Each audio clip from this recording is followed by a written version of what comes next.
오늘 현안은 차기 서울시장 후보로 누가 적합하냐입니다. 리얼미터 여론조사 결과 박원순 현 서울시장이 26%로 압도적인 1위를 차지했는데요. 벌써부터 후끈 달아오르고 있는 서울시장 선거에 대해서 말씀 나눠보도록 하겠습니다. 여론조사 전문가 두 분과 함께합니다. 권순정 리얼미터 실장 나오셨습니다. 안녕하십니까? 예. 왜 대표가 안 나오고 계속 실장님이 나오세요? 우리 방송을 무시하는 거예요? 그건 절대 아니고 대타로 나왔습니다. 대타가 뭐 땜빵. 자, 박시영 윈지코리아 부대표 자리하셨습니다. 네, 반갑습니다. 박시영입니다. 예. 자, 시청자 여러분들께서도 샵5400으로 다양한 의견 보내주시기 바라겠습니다. 페이스북 라이브로도 지금 바로 시청하실 수 있습니다. 자, 권 실장님. 네. 자리가 바뀌니까 이거 조심하세요. 그 방송하다가 균형이 안 잡히면 탁 쓰러지거든요. 네. 예. 괜찮습니다. 네. 보험 들고 오셨어요? 보험. 실손보험.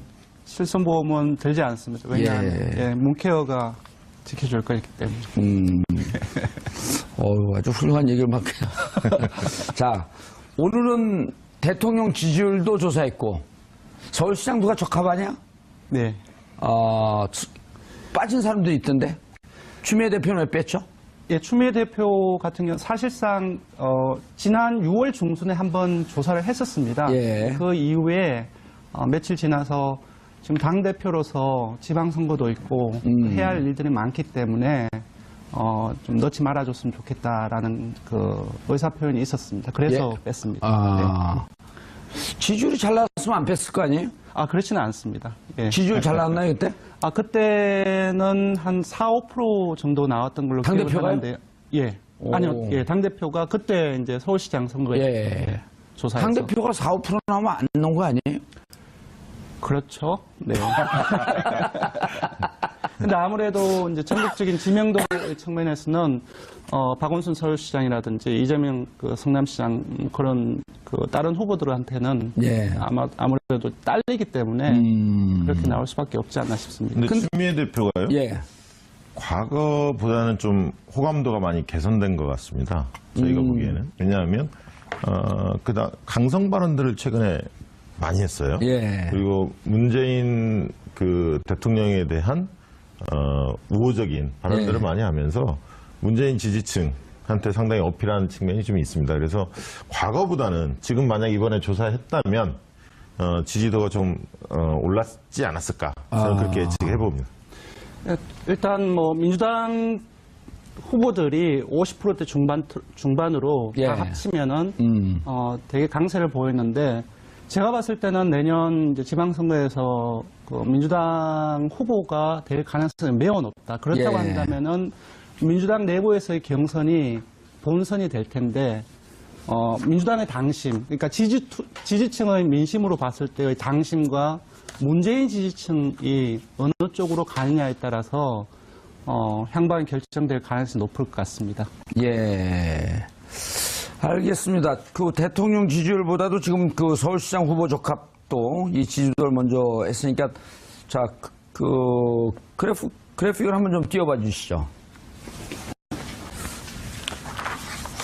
아니요, 그 후보 적합도요. 예.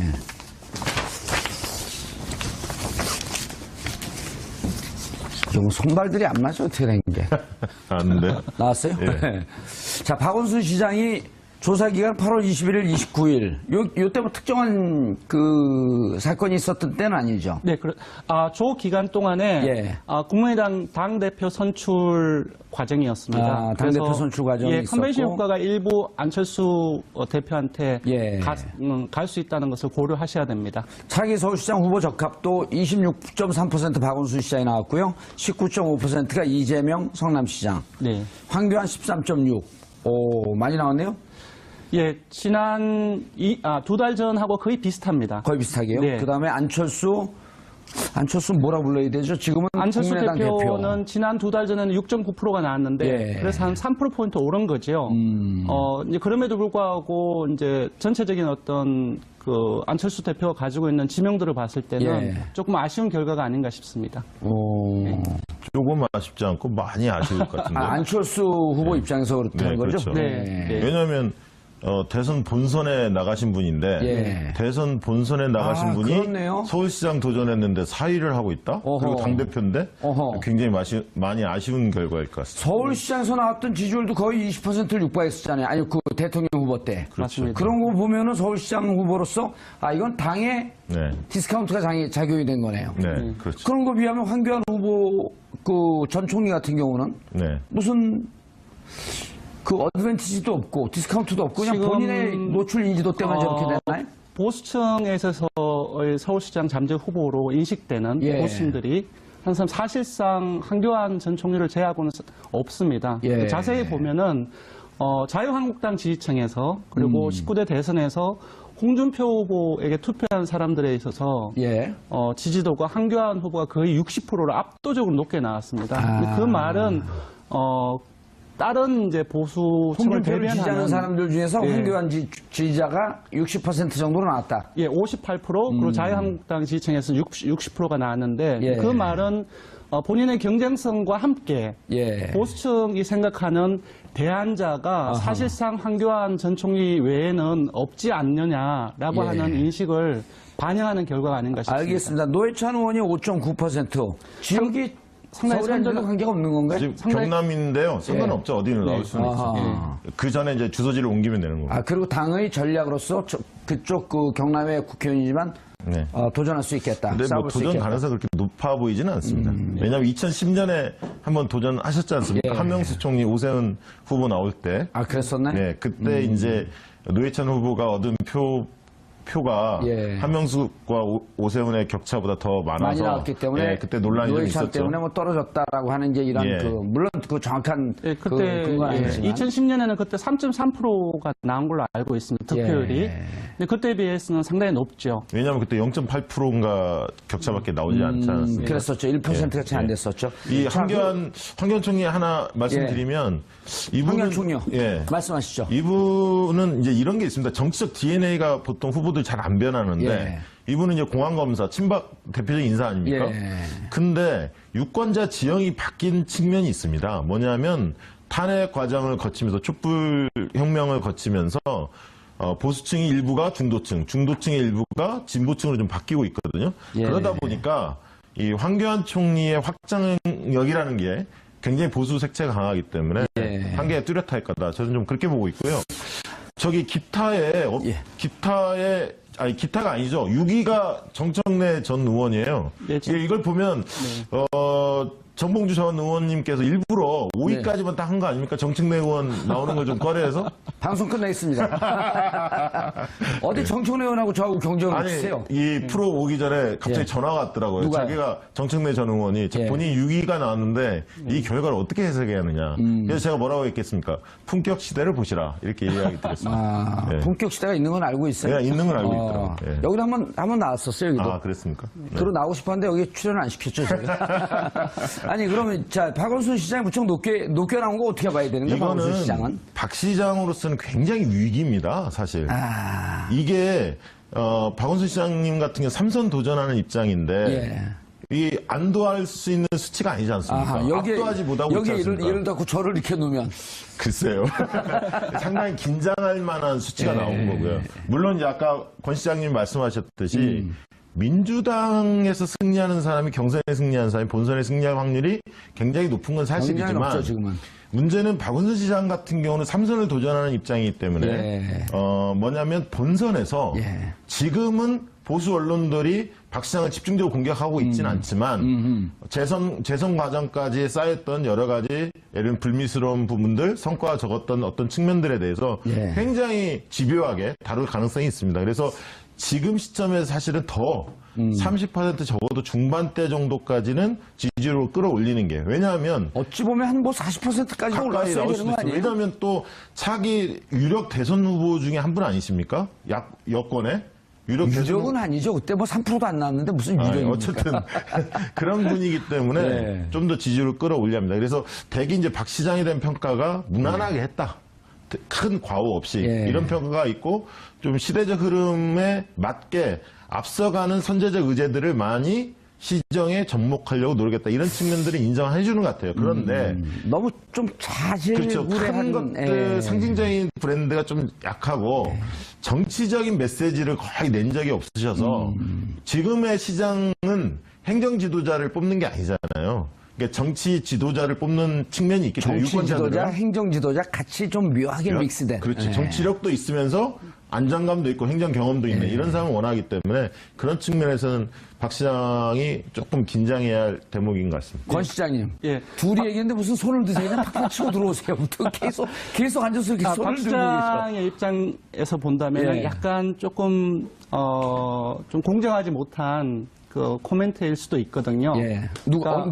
금방 지금 한 게? 말씀하신 부분들이. 그래서 조금 다른 부분들을 말씀드리면 아니 여기 그 TBS 방송국이 아니요. 금방- 서울시 산하이긴 하지만 예. 신경 쓰지 말고 말씀하세요. 예, 그래서 지금 위축되지 말고. 10개월 정도 남았기 때문에 예. 지금 구도 자체가 좁혀지지 않았습니다. 그래서 다자 구도이기 때문에 예. 다자 구도에서 더더군다나 민주당이 강세를 보이고 있는데 이재명 성남시장이라든지 여기 말고 정청래 의원이라든지 전 의원이라든지 그리고 박영선 의원까지 다 들어가 있거든요. 예. 이러한 10명이 나와 있는 다자 구도에서 아까 말씀한 30%대, 40%대 나오는 것은 거의 불가능한 아니, 저는 그렇게 생각하지는 않습니다. 하나 왜냐하면 더 둘이 계속 얘기하고 예, 있어요. 하나 더 말씀드릴게요. 그리고 아까 제가 말씀드렸다시피 예. 이번 이제 내년도 지선에서는 사실상 민주당의 게임인데 특히 서울시장 같은 경우는 아까 그 민주당의 당심, 그 지지층의 민심으로 봤던 당심과 그리고 문재인 대통령을 지지하는 그 문심을 어느 후보가 가지고 가느냐에 달려 중요한 있다고 포인트네요. 보는데 예. 지금 이제 조사 결과를 보면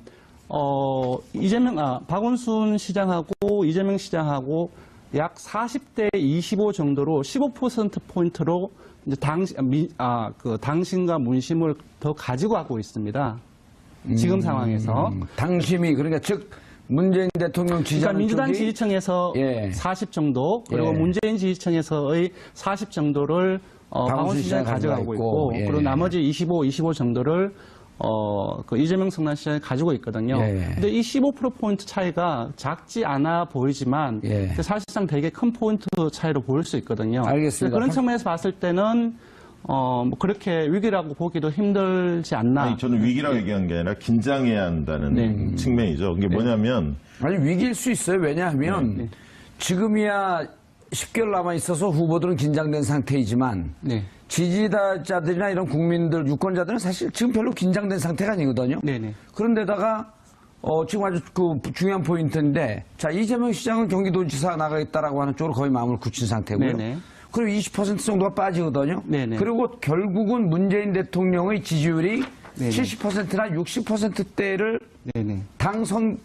지방선거 때까지 유지하고 있다고 한다면 네네. 결국 문재인 대통령과 손발을 맞출 수 있는 강력한 문재인 지지층에서 누구를 선택하느냐라고 하는 게 무척 중요한 포인트인데 네, 맞습니다. 현재로서는 박원순 시장이 물론 그 대선 때 바로 이제 후퇴를 하긴 했지만 가장 강력하게 문재인 후보를 당시 공격을 했었거든요. 그래서 만약에 경선이 제 개인적인 생각으로는 경선이 실질적인 이재명 시장과 박원순 시장 경선이 안 이루어질 것으로 생각하지만 만약에 이루어진다고 한다면 금방 말씀드렸던 19대 대선에서 문재인 후보에게 투표를 했고 그리고 그때까지 긍정평가를 대통령이 하고 있는 핵심 지지층의 어느 후보가 가져가느냐 그게 관련된다고 생각이 듭니다. 제가 아까 왜 긴장해야 한다고 말씀을 드렸냐면 첫 번째는 경기지사 선거 조사를 해보면 대략 지금 이재명 시장 같은 경우 30-40% 나오는 경우도 있습니다. 다자구도에서 네. 상당히 앞서가는 느낌이 있거든요. 과거 조사에서도 네. 좀 그런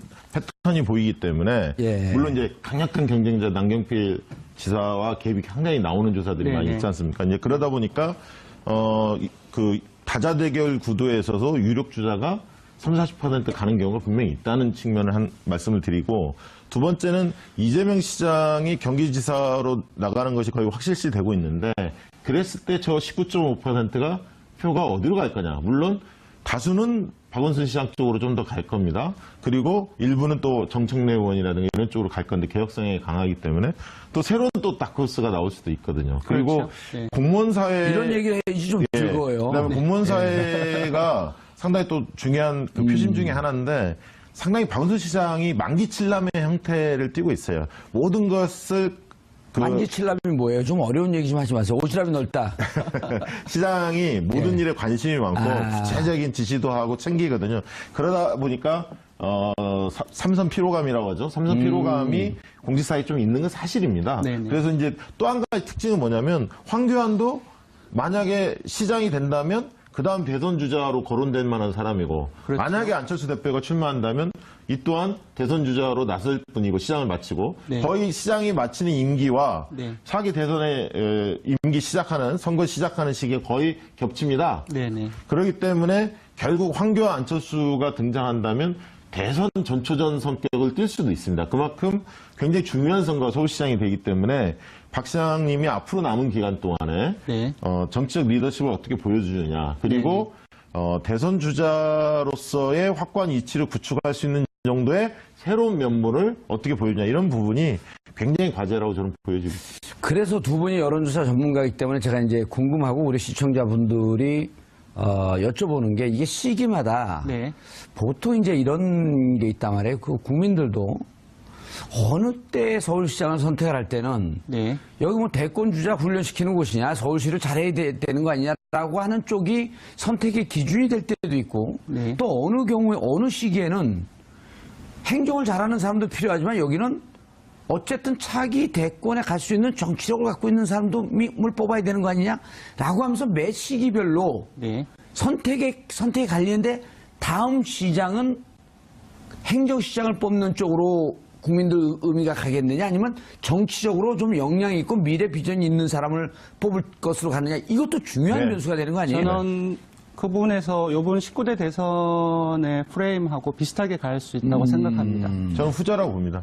부자, 예. 정치직. 네, 조금 더 말씀드리면 기본적으로 지금 시대 정신이 되게 많이 얘기가 예. 되고 있고 그 양극화의 부분이라든지 금방 말씀하셨던 적폐청산과 개혁의 부분들 그러한 부분들이 서울시장은 단순한 지역 선거가 아니라고 생각합니다. 정부의 축소판이고 금방 말씀하셨다시피 대선의 도전판이 될 수 있기 때문에 거의 전국적인 그 선거라고 본다고 한다면은 이번 19대 선거에서의 전체적인 프레임하고는 좀 달라지겠지만 시대 정신을 누가 반영을 하는지 예. 그러한 부분들이 가장 되게 중요하게 영향을 미칠 것이다라는 생각이 들고요. 예. 그런 측면에서 정당 요인이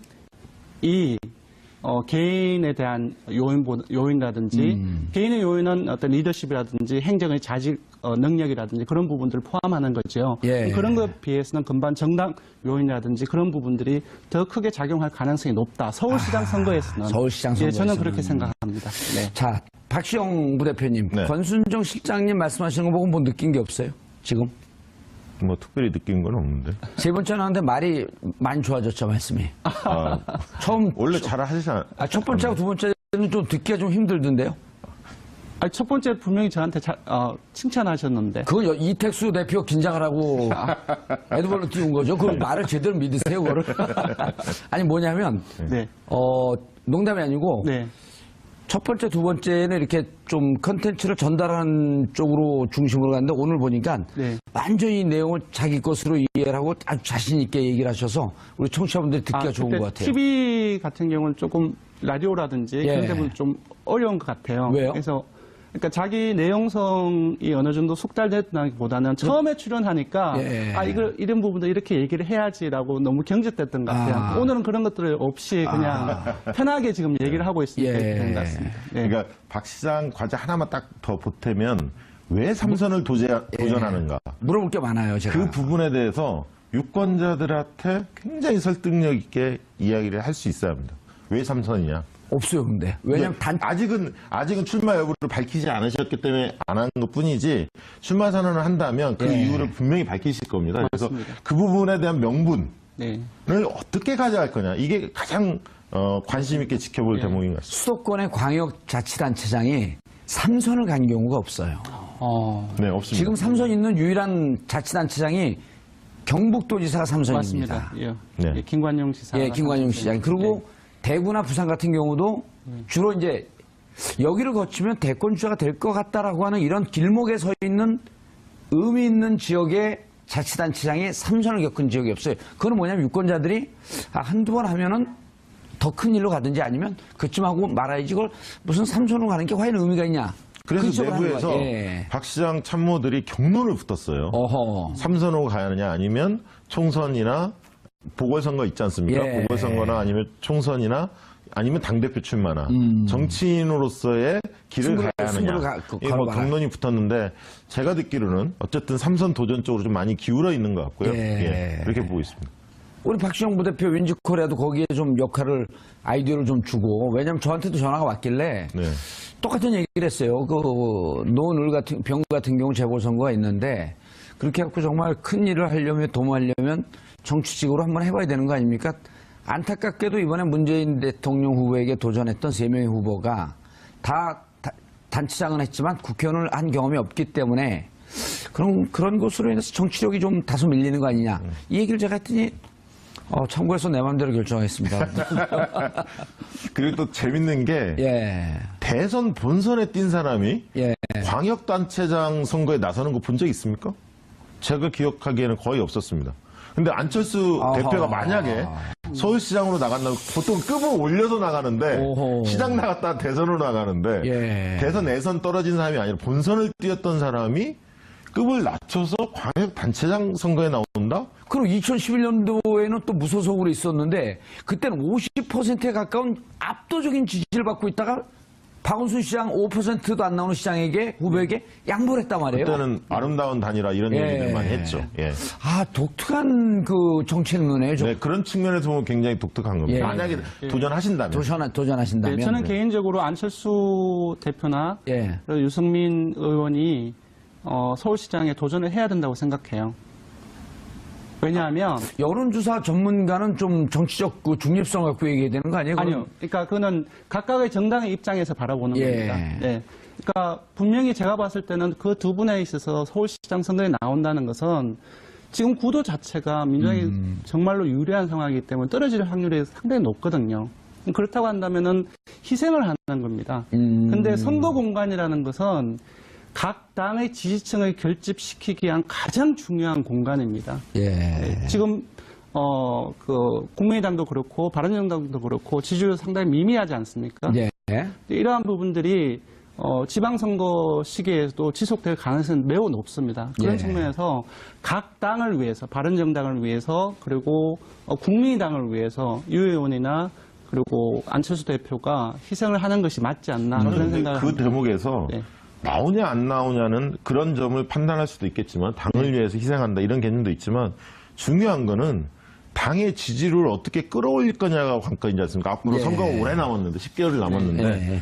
이 과정에서 왜 국민의당, 왜 바른정당의 지지율이 지금 굉장히 낮은 수준일까를 고민해야 한다고 봅니다. 그게 선결적이지 내가 나오냐 안 나오냐가 중심이 아니라 그렇다면 당의 정체성이나 노선이나 문재인 정부에 대한 태도 네. 이런 측면에서 국민 다수가 예를 들면 지향하는 가치나 방향에 왜 우리가 부응하지 못하고 있을까라는 네. 측면을 곱씹어 봐야 할 대목이지 내가 나오냐 안 나오냐는 그 다음의 문제다. 저는 그렇게 보고 있습니다. 예, 예. 맞는 말씀이지만 기본적으로 제가 말씀드린 건 그것을 전제로 하고 인물 팩트가 있기 때문에 지금 안철수 대표를 제외하고 다른 사람은 누가 나오겠습니까? 그리고 이혜원 대표 같은 경우 이번에도 2.8% 나왔단 말입니다. 예. 그걸 가지고서 선거 공간, 지방선거 선거 공간 속에서 바른정당의 지지층을 높일 수 있는 인물 팩트는 예. 분명히 안 되거든요. 그래서 두 그런 분이- 부분들 전제로 하고 예. 인물 팩트로 봤을 때는 두 분이 희생하는 자세를 각각의 정당의 입장에서는 좀할 필요가 그렇게, 있겠다. 예, 그렇게 생각합니다. 두 분이 갑론을박하는 모습이 재밌어요. 네. 왜냐하면 근데 이제 그 정말 관심은 박원순 시장이 저렇게 높은 지지율이 메이드된 상태에서 안정적으로 계속 갈 것이냐 아니면 민주당 변수가 이거죠. 민주당 내에서 다크호스가 나오면서 혹은 누군가가 유력할 만한 경쟁을 갖고 당이 좀 재밌는 경선을 관심 있는 경선을 갈 가능성이 있느냐라고 하는 게 첫 번째 궁금한 점이 잠깐만요. 네. 그다음에 또 하나는 이제 지금 다른 후보들 말씀을 하셨는데 이런 얘기도 나와요. 바른정당에 남경필 지사가 있고 네. 국민의당의 안철수 의원이 당대표가 서울시장으로 나오면서 경기와 서울이 파트너십으로 묶어져 가는 것으로 좀 연대를 하는 것도 바람직하겠다. 이거를 과거 뭡니까 새누리당의 의원으로 있던 정태근 의원도 그런 얘기를 한단 말이에요. 네, 그렇죠. 근데 그게 의미 있는 접근일 수도 있겠다 하는 생각이 들어요. 네, 자, 첫 번째 네. 박원순 시장 문제하고 그다음 네. 두 번째 네.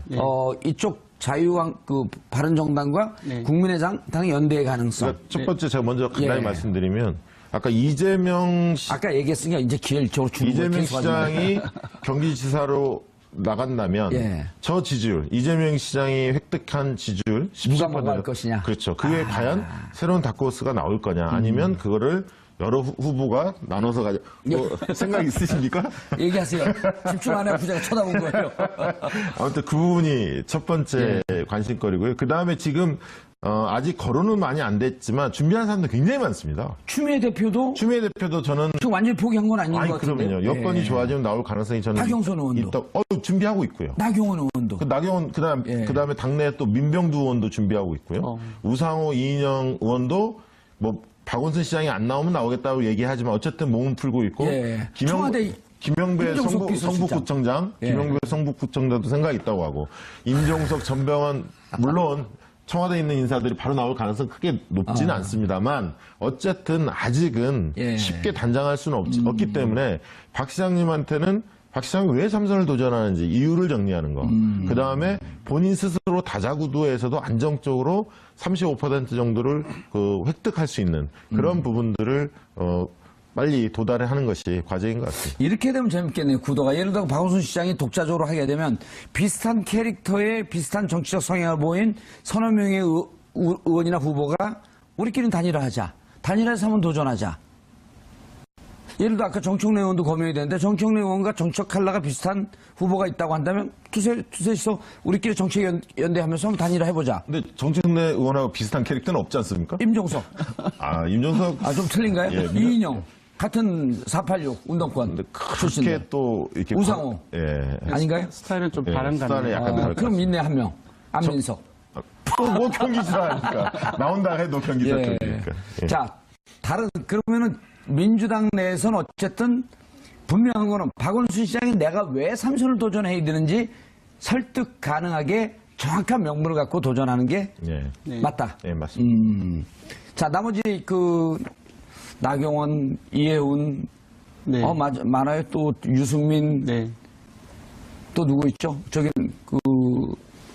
여기는 거론은 안 그렇죠. 됐습니다만 김성태 의원이라든지 예, 김성태 있죠. 의원도 있고 김성태 의원이요. 네. 예를 들면 홍정욱 김용태. 김용태도 예. 있고 홍정욱 전 의원 같은 경우도 예. 젊기 때문에 여러 마지막에 다크호스로 나올 가능성도 있습니다. 예, 근데 그때 노수 돌려봤잖아요. 미미하잖아요. 홍영우 의원 같은 경우. 노코멘트 예. 하겠습니다. 네. 뭐 얘기할 때는 막 말씀하라 두 그러니까 번째 질문이 뭐였죠?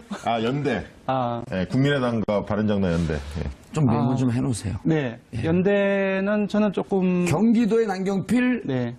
서울의 안철수 해서 둘이 원투펀치로 나올 경우에 바람은 안 하는 것보다는 낫다라고 생각합니다. 예. 하지만 남경필 지사, 현 지사하고 안철수 대표가 묶어서 했을 때 기본적으로 무엇을 메시지를 줘야 되지 않습니까? 예. 뭘 하겠다. 그런 부분에 있어서 바람을 일으킬 만한 메시지를 줄 수 있는 현재의 상황인가? 중도 보수의 새로운 시대.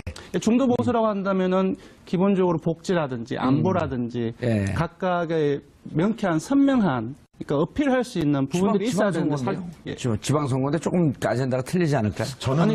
저는 그렇게 보는데요. 충분히 가능성이 있다고 봅니다. 왜냐하면 자유한국당과 국민의당과 바른정당 3자가 단일화하는 것은 불가능합니다.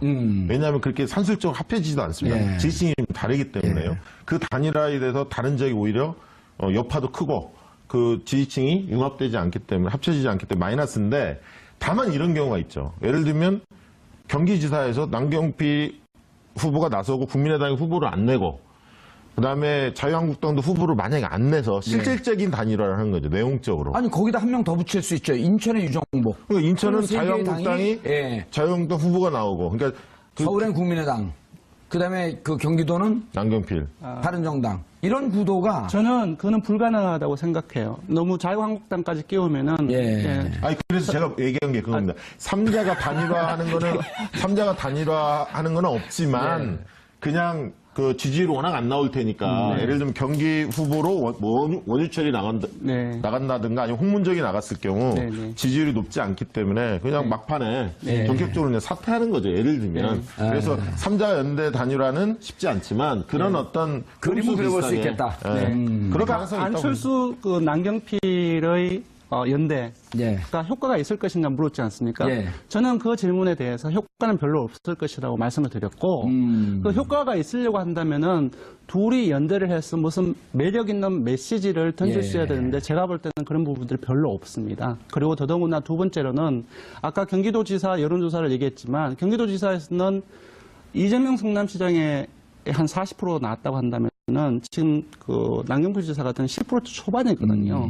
그러니까 각각이 가지고 있는 민심이 그 지금 유권자들의 태도 자체가 사실상 다른 이제 경쟁 후보들의 많이 차이가 나기 때문에 그것 또한 시너지 효과를 제약하는 한 요인이 된다라는 생각이 듭니다. 예. 분명 나아질 겁니다. 서로 주거니 받거니 언론 플레이라든지 언론 노출이라든지 그런 부분은 분명히 장점이 있겠지만 예. 실질적인 효과의 측면에서는 조금 있고 의미 있는 효과는 없을 것이라고 제가 말씀드리는 겁니다. 아니, 저는 결과는 당연히 네. 그렇게 해서 이긴다고 보는 게 아니라 예. 지금보다는 당연히 좀 나아지겠다. 개선이 될 거다. 그리고 그 길에 대해서 유혹을 받을 거고 상당 부분 연대에 대한 논의가 이루어져서 지지층 간에 약간 예. 단일 흐름 이런 것들을 어느 정도는 만들어낼 수 있겠다. 이렇게 보는 겁니다. 알겠습니다. 자, 서울시장 적합도 저기서 지금 5% 아랫대 있는 분들이 좀 느닷없이 치고 올라갈 가능성.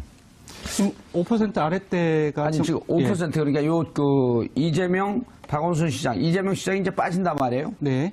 아직 뭐 그 명시적으로 박원순 시장이 3선 선언하지 않았기 때문에 이재명 시장은 박원순 시장이 3선 도전한다면 나는 서울시에 도전하지 않겠다라고 정치적 입장을 밝혔고 네. 그렇다고 한다면 박원순 시장이 선언한 다음에는 이재명 시장이 빠지고 그 나름의 후보들이 지지율이 급상승하면서 이제 박원순 시장을 위협할. 그러니까 그런 이재명 성남시장을 지지하는 지지층의 특성을 봐야 됩니다. 예. 이번에 어떻게 나왔냐면 20, 30대가 1위가 나왔어요. 그리고 2위가 나왔지만 진보층에서 2위가 나왔지만 박원순 시장 1위를 했지만 그래도 전체적으로 다른 이념성에 비해서는 진보층이 많아요. 그러니까 그 사람들이 안 나왔을 경우 어디로 갔냐고 했을 때 이념적인 지향성이 비슷한 쪽으로 가겠죠. 아하. 그렇죠. 그렇다고 예. 한다면 지금 5%대 미만에 있는 사람이 정청래, 박영선, 나경원, 이혜원, 김성태인데 예. 지금 여기에서는 어디로 가겠습니까? 박영선보다는 정청래에 많이 갈 것이고 그래 박용선 의원한테 가지 예, 않나요? 그리고 정청래 의원이 기본적으로 5%가 안 되기 때문에 이 사람을 믿어봤자 될 가능성이 희박하다고 생각하면은 대세론처럼 대부분 박 시장이 갈. 예, 박 그래서 네. 이재명 성남시장이 만약에 드랍을 하게 된다고 한다면은 그 지지층의 성격과 금방 말씀한 그런 요인을 고려를 하면 거의 대다수가 박 시장 쪽으로 갈 가능성이 매우 네. 높다라고 생각합니다. 만약에 드랍을 한다라면이 아니고 자기의 말대로 출마를 안 한다고 한다면. 네네. 그죠? 뭐 출마 선언한 건 아니니까. 근데 지금 계속 그 이재명 성남시장이 출마를 안 할 가능성이 높다는 그 전제가 여러 가지 좀 많이 깔려 있는 것 같은데 지금 비록 한 차이는 나긴 하지만 오차 범위를 살짝 벗어났거든요. 그래서 네, 예. 그 부분 그럼- 하나 예. 보태면 어쨌든 군소부 중에서는 정청래 전 의원의 도약 가능성이 제일 높습니다. 상대적으로 본다면. 왜냐하면 본인이 출마를 위해서 본격적으로 활동을 한 건 아니거든요. 그러니까 박영선 의원 같은 경우는 상당히 물밑에서 조직 활동을 지금 하고 있습니다. 많이 알려진 바에 의하면 상당히 움직이고 있고요. 실질적으로. 그리고 아까 이재명 시장이 갖고 있는 표의 특성이 젊은 층들의 어떤 지지를 받고 있기 때문에 그런 측면에서는 정청래 의원이 일부 가져갈 가능성이 있는데 말씀하신 대로 정청래 의원이 출마를 표명하지 않고 그냥 이렇게 계속 가져간다면 지지율이 특별히 올라가지는 그렇죠. 않지만 네. 본인이 굉장히 적극적으로 뛰어들면 저는 10%까지도 8에서 10%까지 갈 수도 있다고 봅니다. 네. 그렇게 된다면 안철수 대표하고 비슷한 겁니다. 지금 황교안 13, 그다음에 안철수 10이기 때문에 예. 8에서 10%만 가더라도 네. 이재명 씨에 빠지면 상위권입니다. 그러면 이제 바람이 불 수도 있는 거죠. 알겠습니다. 자, 문재인 대통령 지지예요. 여전히 70%를 유지하고 있어요. 몇 네. %쯤 나왔나요? 그 지난주까지는 2주 연속 올랐는데 예. 떨어진 게 0.5%포인트 떨어졌습니다. 아하, 이번에. 근데 요번에 주 초에 터진 그 이슈를 생각하면 예. 0.5%포인트 하락은 거의 하락하지 않은 것 같아요. 그러니까 아시다시피 사흘 간격으로 단거리, 중거리 탄도미사일을 발사했지 않습니까? 예. 그리고 지금 오늘까지 박성진 그 중기 그 장관 후보가 예. 인사 논란이 계속 많이 논란이 되고 되고 있고, 있고. 예. 그래서 본인은 사퇴하지 않겠다고 하고 있고. 예. 그 사실상 0.5%포인트보다 더 많이 빠질 가능성이 높았는데, 박성진 장관 후보 내정자는 아직 여기 반영 안 된 거 아니에요? 지금 반영이 됐습니다. 왜냐하면은 주말 지나면서 이 부분들이 계속 얘기가 되고 있습니다. 아, 반영이 됐나요? 예, 저도 반영이 뭐 됐고. 모두 온전히 반영됐다고 보지는 않고 일부 반영이 됐다고 일부 반영이 봅니다. 됐고. 예. 예. 그래서 지금 그런 부분들이 요인이 많았음에도 불구하고 하락폭이 상대적으로 좀 적다라고 생각합니다. 그러니까 이게 예. 지난번에도 말씀드렸듯이 하나의 악재가 터져서 쉽게 빠질 수 있는 구조는 아니라는 거예요. 그런 왜냐하면 구조는 아니다. 예, 예. 그 득점 요인 흔히 얘기해서 이런 측면을 문재인 대통령이 보여줬던 측면이 상당히 탄탄하기 때문에 예. 쉽게 빠질 지지율은 아니다. 그러나 가랑비에 옷 젖듯이 예. 몇 가지 사안들이 계속 누적이 되면 네. 분명히 지지율은 빠지게 돼 있습니다. 알겠습니다. 야삼당이 다 지지율이 하락했는데 분석 한마디씩 간단히 분석해 주시죠. 일단은 북미당과 이 좀 포인트가 같습니다. 왜냐하면 그 당대표로 선출이 됐죠. 안철수 예. 대표가. 그래서 조금. 보통 그러면 컨벤션 효과가 있을 텐데 오히려 그 떨어졌어요. 직후에 컨벤션 효과가 있어서 이제 높아질 거라고 예상을 했는데 소폭이긴 하지만 떨어졌습니다. 예. 네. 이유는요? 제가 봤을 때는 기본적으로 호남에서 떨어졌거든요. 예. 17에서 12% 호남에서 떨어졌습니다. 그리고 문재인 대통령의 핵심 지지층인 30대에서 40대에 떨어졌습니다. 예.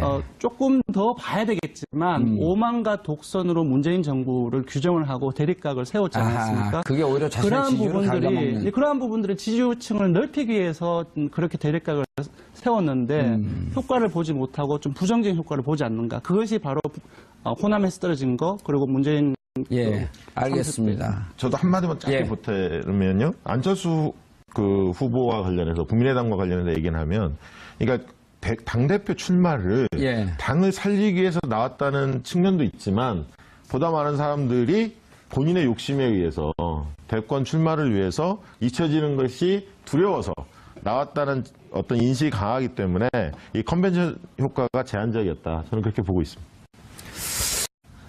오늘 현안은 차기 서울시장 후보로 누가 적합하냐입니다. 리얼미터 여론조사 결과 박원순 현 서울시장이 26%로 압도적인 1위를 차지했는데요. 벌써부터 후끈 달아오르고 있는 서울시장 선거에 대해서 말씀 나눠보도록 하겠습니다. 여론조사 전문가 두 분과 함께합니다. 권순정 리얼미터 실장 나오셨습니다. 안녕하십니까? 예. 왜 대표가 안 나오고 계속 실장님이 나오세요? 우리 방송을 무시하는 거예요? 그건 절대 아니고 대타로 나왔습니다. 대타가 뭐 땜빵. 자, 박시영 윈지코리아 부대표 자리하셨습니다. 네, 반갑습니다. 박시영입니다. 예. 자, 시청자 여러분들께서도 샵5400으로 다양한 의견 보내주시기 바라겠습니다. 페이스북 라이브로도 지금 바로 시청하실 수 있습니다. 자, 권 실장님. 네. 자리가 바뀌니까 이거 조심하세요. 그 방송하다가 균형이 안 잡히면 탁 쓰러지거든요. 네. 예. 괜찮습니다. 네. 보험 들고 오셨어요? 보험. 실손보험. 실손보험은 들지 않습니다. 왜냐하면 문케어가 지켜줄 거기 때문에. 아주 훌륭한 얘기를 막. 자, 오늘은 대통령 지지율도 조사했고 서울시장 누가 적합하냐? 네. 빠진 사람들이 있던데 추미애 대표는 왜 뺐죠? 예, 추미애 대표 같은 경우 사실상 지난 6월 중순에 한번 조사를 했었습니다. 예. 그 이후에 며칠 지나서 지금 당 대표로서 지방선거도 있고 해야 할 일들이 많기 때문에 좀 넣지 말아줬으면 좋겠다라는 그 의사 표현이 있었습니다. 그래서 예. 뺐습니다. 지지율이 잘 나왔으면 안 뺐을 거 아니에요? 그렇지는 않습니다. 예. 지지율 잘 나왔나요 그때? 그때는 한 4, 5% 정도 나왔던 걸로 기억을 당대표가요? 하는데, 예. 아니요, 예, 당대표가 그때 이제 서울시장 선거에 예. 조사해서. 당대표가 4, 5% 나오면 안 넣은 거 아니에요? 그렇죠. 네. 근데 아무래도 이제 전국적인 지명도의 측면에서는 박원순 서울시장이라든지 이재명 그 성남시장 그런 그 다른 후보들한테는 예. 아무래도 딸리기 때문에 그렇게 나올 수밖에 없지 않나 싶습니다. 근데 추미애 대표가요? 예. 과거보다는 좀 호감도가 많이 개선된 것 같습니다. 저희가 보기에는. 왜냐하면, 강성 발언들을 최근에 많이 했어요. 예. 그리고 문재인 그 대통령에 대한, 우호적인 발언들을 예. 많이 하면서 문재인 지지층한테 상당히 어필하는 측면이 좀 있습니다. 그래서 과거보다는 지금 만약 이번에 조사했다면, 지지도가 좀, 올랐지 않았을까. 저는 그렇게 예측해 봅니다. 일단 뭐 민주당 후보들이 50%대 중반으로 예. 다 합치면은 되게 강세를 보였는데 제가 봤을 때는 내년 이제 지방선거에서 그 민주당 후보가 될 가능성이 매우 높다. 그렇다고 예. 한다면은 민주당 내부에서의 경선이 본선이 될 텐데 민주당의 당심, 그러니까 지지층의 민심으로 봤을 때의 당심과 문재인 지지층이 어느 쪽으로 가느냐에 따라서 향방이 결정될 가능성이 높을 것 같습니다. 예. 알겠습니다. 그 대통령 지지율보다도 지금 그 서울시장 후보 적합도 이 지지도를 먼저 했으니까 자, 그래픽을 한번 좀 띄워봐 주시죠. 아니요, 그 후보 적합도요. 예.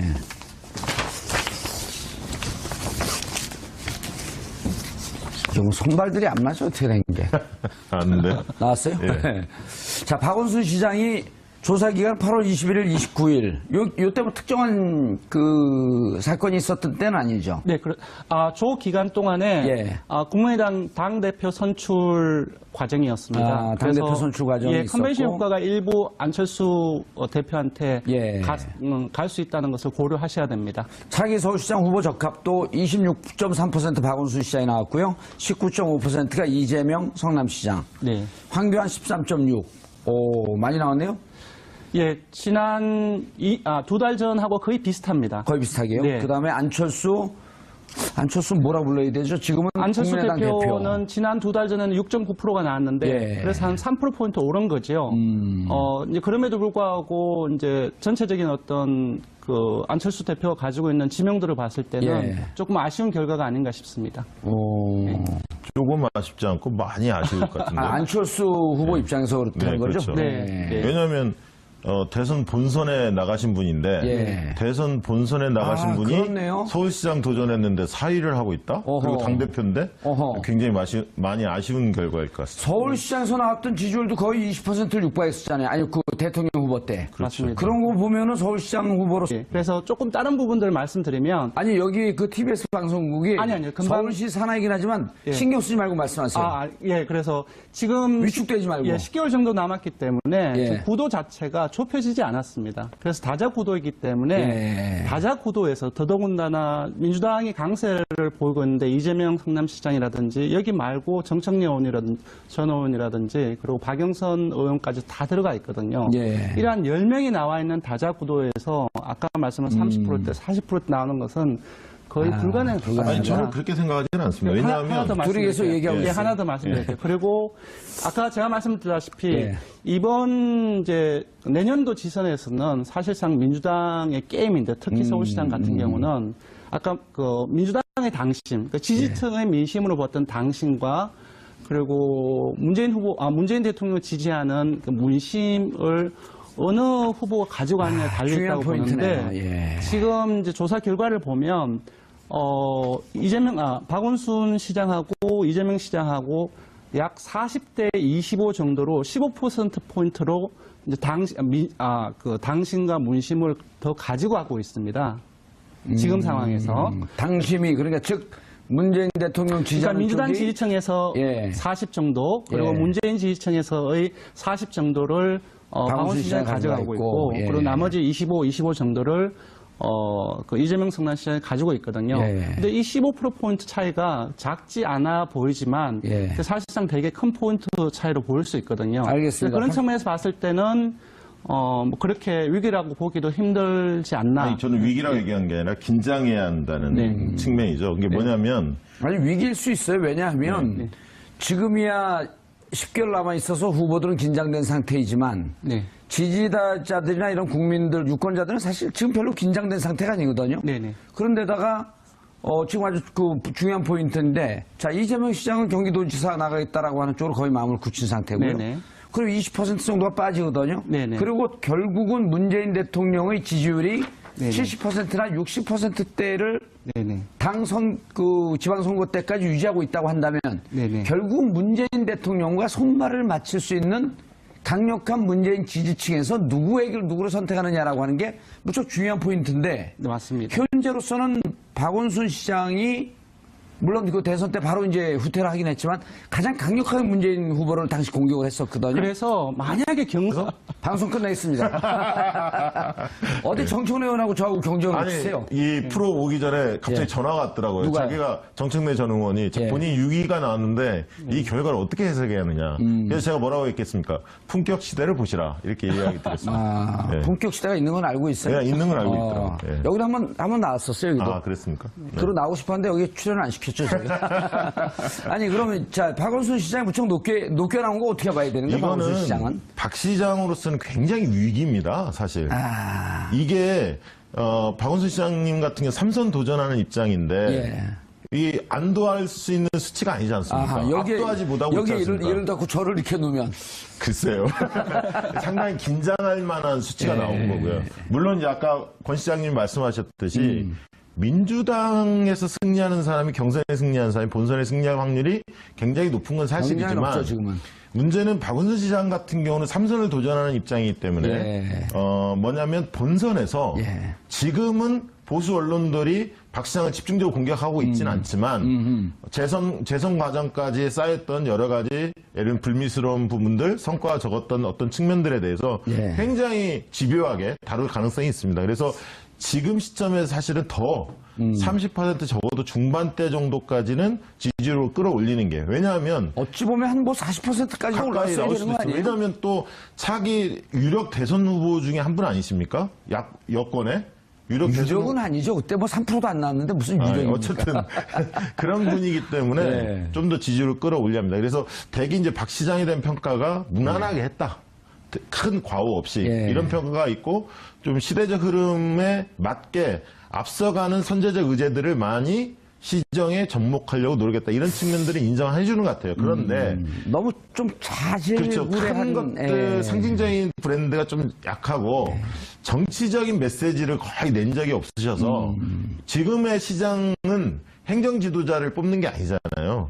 그러니까 정치 지도자를 뽑는 측면이 있기 때문에 정치 지도자, 행정 지도자 같이 좀 묘하게 믹스된. 그렇죠. 정치력도 있으면서 안정감도 있고 행정 경험도 있는 이런 사람을 원하기 때문에 그런 측면에서는 박 시장이 조금 긴장해야 할 대목인 것 같습니다. 권 시장님, 예. 둘이 얘기했는데 무슨 손을 드세요? 그냥 팍팍 치고 들어오세요. 계속 앉아서 이렇게 박 손을 들고 계셔. 시장의 입장에서 본다면 약간 조금 좀 공정하지 못한 그 코멘트일 수도 있거든요. 누가요? 금방 말씀하신 부분들이 그래서 이건 당의 디스카운트가 작용이 된 거네요. 네, 그렇죠. 그런 거 비하면 황교안 후보 전 총리 같은 경우는 무슨 그 어드밴티지도 없고 디스카운트도 없고 그냥 본인의 노출 인지도 때문에 저렇게 되나요? 보수층에서의 서울시장 잠재 후보로 인식되는 보수층들이 항상 사실상 황교안 전 총리를 제외하고는 없습니다. 자세히 보면은 자유한국당 지지층에서 그리고 19대 대선에서 홍준표 후보에게 투표한 사람들에 있어서 지지도가 황교안 후보가 거의 60%로 압도적으로 높게 나왔습니다. 그 말은 다른 이제 보수층을 홍준표를 지지하는 대변하는 사람들 중에서 황교안 지지자가 60% 정도로 나왔다. 58% 그리고 자유한국당 지지층에서는 60%가 나왔는데 그 말은 본인의 경쟁성과 함께 보수층이 생각하는 대안자가 사실상 황교안 전 총리 외에는 없지 않느냐라고 하는 인식을